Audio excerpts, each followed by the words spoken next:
మనతో పాటు పాల్గొంటా ఉన్నారు. ఇప్పుడు మొట్టమొదటిసారిగా మీడియా ముందుకు వస్తా ఉన్నాడు నందకుమార్.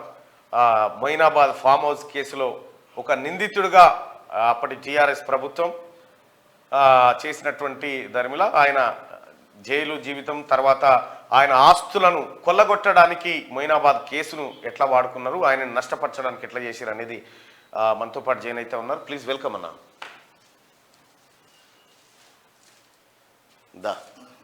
నమస్కారం. రైట్, ఒకసారి చూస్తే ప్రేక్షకులు గుర్తుపడతారు మిమ్మల్ని, ఎందుకంటే మీరు హాట్ టాపిక్. మునుగోడు ఎన్నికల సమయంలో మీరు హాట్ టాపిక్. ఇంకా నందకుమార్ టిఆర్ఎస్ ప్రభుత్వాన్ని కూల్చేటువంటి కుట్రకు తెరలేపిండు.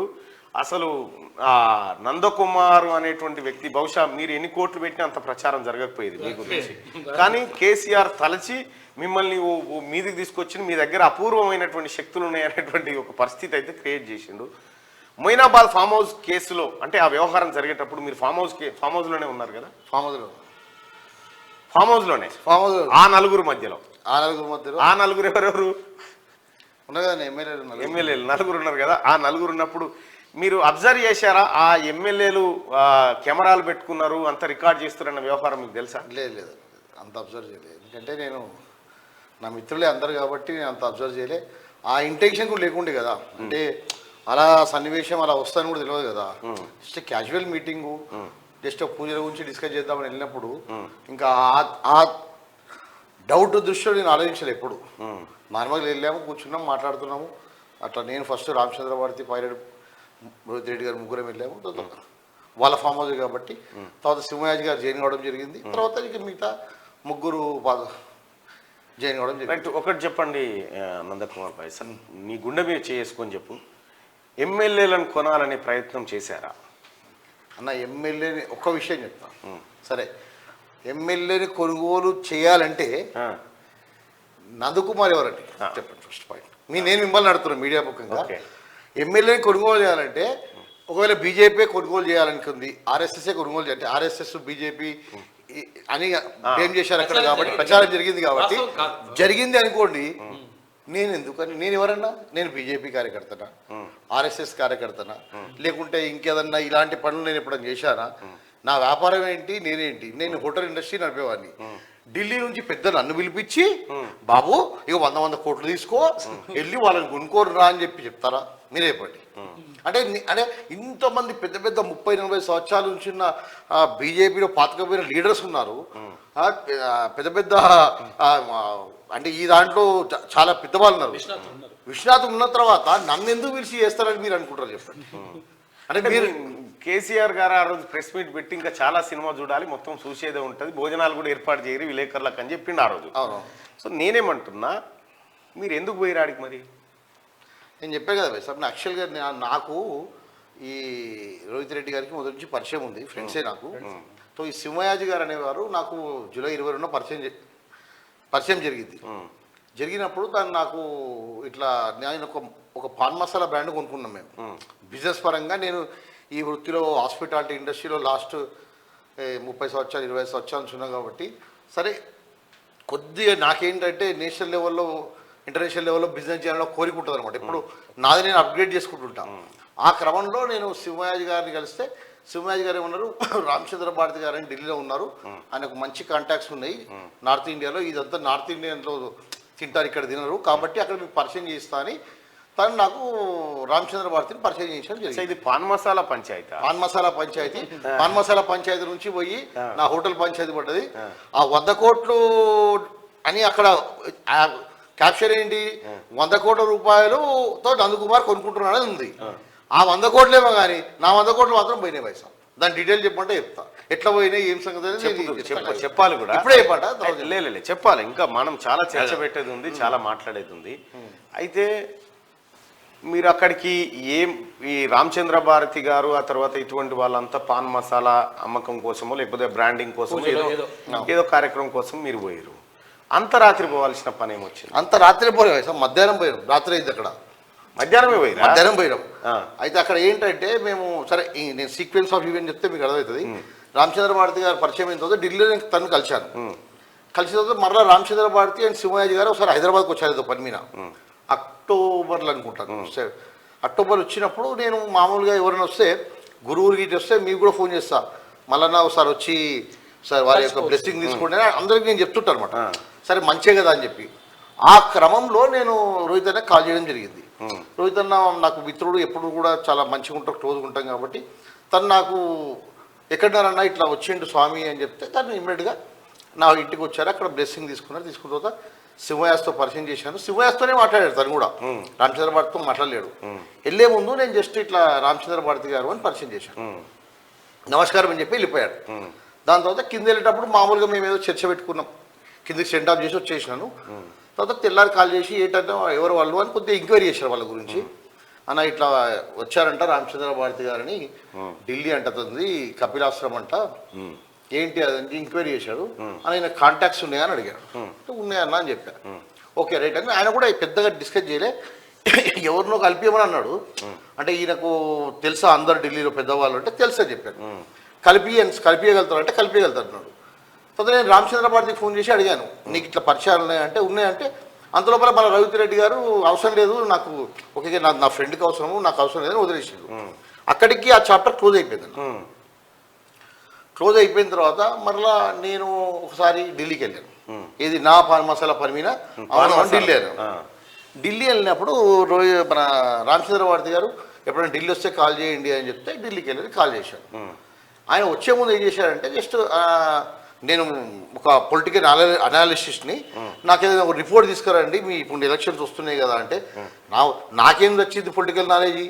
సరే నేనేం చేసిన, నాకు ఉన్న పరిచయం ఉన్న వాళ్ళు అదే ఊరికే అట్లా రాసుకొని పోయి ఆయన ఒక పేపర్ ఇచ్చేసిన. ఆయన చూసుకున్నాడు, చూసుకుని రైట్ అండి అని చెప్పేసి అయిపోయింది. ఎవరెవరు గెలుస్తారనేది మమ్మల్ని అడిగిండు. అంటే ఏదో సింహయాజీ నా గురించి ఓ పెద్దగా అంటే ఈయన నందకుమార్ గారికి అన్ని పరిచయాలు ఉన్నాయని చెప్పి అట్లా పరిచయం చేసినప్పుడు ఆయన ఊరికే నేను ఏ స్టేట్లో అయినా కూడా నేను పొలిటికల్గా ఎలక్షన్స్ ముందు ఒక అనాలిసిస్ చేస్తా, నాకు మీరు హెల్ప్ చేయండి, అనాలిసిస్ చేయండి అంటే నేను ఇచ్చాను లిస్టు.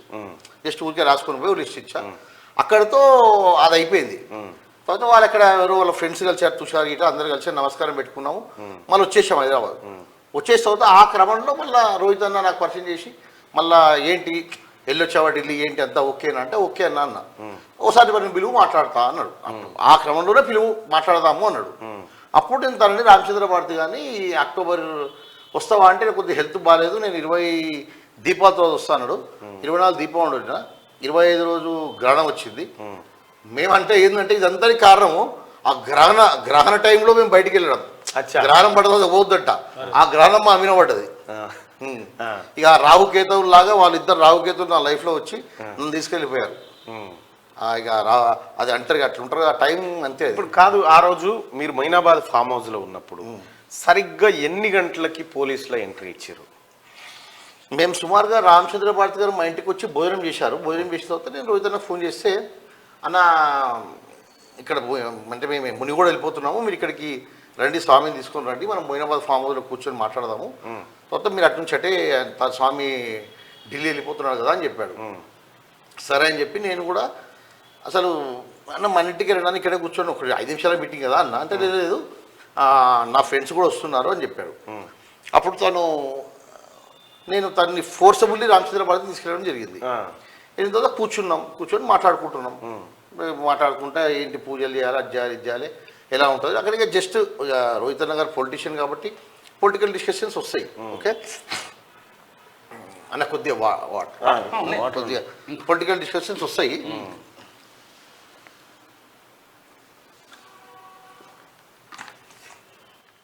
వాళ్ళు ఏదో పొలిటికల్ డిస్కషన్ చేసుకోవడం జస్ట్ అదే ఎట్లుంటుంది ఏంటి అది ఇదని. అప్పుడు శివయాజీ గారు తిరుపతి నుంచి రావడం జరిగింది. 100 కోట్లు అదే బ్యాగులు తీసుకొని మీరు అన్నారు కదా మీడియా అంతా 100 కోట్లది. ఏదో తిరుపతిలో ప్రసాదము, తర్వాత తన బట్టలు, ఒక లక్ష్మీనరసింహ స్వామి భక్తుడు కాబట్టి ఆయన లక్ష్మీనరసింహ విగ్రహం ఉంటుంది, ఆ విగ్రహం తీసుకొని 3 బ్యాగులు తీసుకొని వచ్చాడు అక్కడికి. వచ్చి అతను కూర్చున్నాడు, మాతో పాటుగా జాయిన్ అయ్యాడు. జాయిన్ అయ్యి ఇంకా ఆయన ఏదేదో ఆయన క్రమంలో ఆయన ఏదో మాట్లాడుతున్నాడు.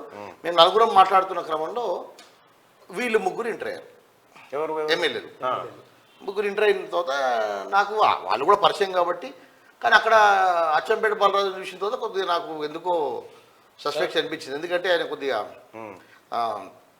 చాలా స్మార్ట్ వ్యక్తి, తర్వాత ఇలాంటి దానికి వాటికి తన్నే సెలెక్ట్ చేస్తారని తర్వాత తెలిసింది నాకు. ఇలాంటి స్ట్రింగ్ ఆపరేషన్స్కు ఈజ్ ద కరెక్ట్ పర్సన్ అని తెలిసింది. సో అట్లా చూసిన తర్వాత డౌట్ వచ్చింది. సరే కూర్చొని మాట్లాడుతున్నప్పుడు ఆ క్రమంలో ఇక డిస్కషన్స్ మొదలయ్యాయి.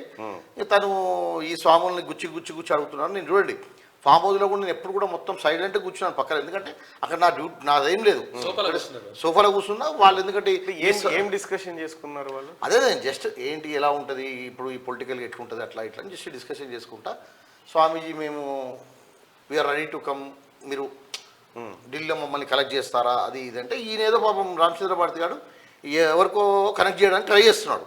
వాళ్ళకి ఇక బయటికి వెళ్తున్నాడు, ఫోన్ మాట్లాడుతున్నాడు, లోపలికి వస్తున్నాడు, బయటికి వెళ్తున్నాడు, ఫోన్ మాట్లాడు, లోపలికి వస్తున్నాడు రామచంద్ర భారతి. వీళ్ళే అడిగిరు మేము బీజేపీలోకి వస్తామని.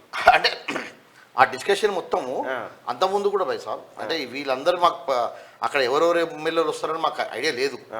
రోహిత్ అన్న గారికి నేను చెప్తే, రోహిత్ అన్న గారికి చెప్తే రోహిత్ అన్న ఒక్కడు సరే రమ్మని మాట్లాడదాం అన్నాడు. అక్కడ వచ్చిన తర్వాత మేము మునుగోడు వెళ్ళిపోతున్నాం ఇక్కడ నుంచి. ఈ ఫామ్ హౌస్ అయితే మేము మా ఫ్రెండ్స్ కూడా వస్తున్నారు, ఇక్కడ నుంచి వాళ్ళకి కూడా పరిచయం చేయించి మునుగోడు వెళ్ళిపోతా అన్నాడు అనమాట. అంతే, అక్కడి నుంచి ఆ విధంగా అది నడిచింది. రైట్. పోలీసులు ఎప్పుడు ఎంటర్ అయ్యారు? ఎన్ని గంటలకు? పోలీసులు ఏంటంటే అక్కడ వాళ్ళు మాకు కాఫీలు టీలు తెప్పించారు. తర్వాత మేము అడగముందే కొబ్బరి నీళ్ళు తెప్పించారు. కొబ్బరి నీళ్ళు అది కోడ్ అనమాట. పోలీసులు ఎంటర్ కావడానికి కొబ్బరి నీళ్ళు అదే కోడ్ అనమాట. మేము అడగముందే కొబ్బరి నీళ్ళు వస్తున్నాయని మేము అనుకున్నాం. కొబ్బరి నీళ్ళు అనే వరకు పోలీసులు వచ్చారు. వచ్చి ఫోన్లు అన్ని తీసుకోవడం జరిగింది. తర్వాత ఇంకా అక్కడి నుంచి ఎవరెవరు వచ్చారు పోలీసులు?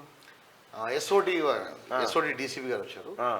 తర్వాత కాసేపటికి మేము ఇంకా వీళ్ళు కూడా మన గోలబాల గారు కూడా ఏంటి మేము ఎమ్మెల్యే తెలియదా ఎవరు మీరు అని అలా, మేము ఎమ్మెల్యే ఎందుకు పట్టుకుంటున్నాం అంటే, నేను అన్న సరే వాళ్ళకి ఏదో ఇన్ఫర్మేషన్ వచ్చేట్టుందన్న, ఏదో కార్డ్స్ ఆడుతున్నామో లేకుంటే ఇంకేదో మంది అవుతున్నామో అని, అటువంటిది ఏం లేదు మనం చెప్దాంలేమన్నా మీరు ఎమ్మెల్యే అని చెప్తారు. నేను లోపల రోహిత్ రెడ్డి గారు టెన్షన్ పడ్డారు బాగా, ఏంటన్నా ఇది అవుతుందని చెప్పి.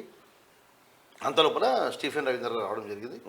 నాకు స్టీఫెన్ రవీంద్ర గారు మొదలే పరిచయం కాబట్టి, సార్ ఏంటి సార్ అంటే, సార్ కూడా అన్నారు ఏంటమ్మా చాలా ఇది ఇట్లా జరిగింది ఏంటి అన్నాడు. అంటే సార్ మీకు అంతా తెలుసు కదా నా గురించి అని అన్నాను. అంత లోపలికి అక్కడ లోపల ఎన్టీవీ అండ్ టీ న్యూస్ ఇద్దరే ఉన్నారండి. ఎన్టీవీ టీ న్యూస్ మిగతా వాళ్ళంతా బయట ఉన్నారు. వాళ్ళకి ఇద్దరికే స్పెషల్ ఎంట్రీ ఉందనమాట. వాళ్ళు ఇద్దరు ఉన్నారు. నేను అడిగాను కూడా మరి, అప్పుడు వాళ్ళు మేమేం మాట్లాడినా వాళ్ళు ఇంటర్ఫేర్ అవుతున్నప్పుడు ఇంకా మాట్లాడడం జరిగిపోయింది. అక్కడి నుంచి మీకు తెలిసిన కథ ఎంత జరిగింది.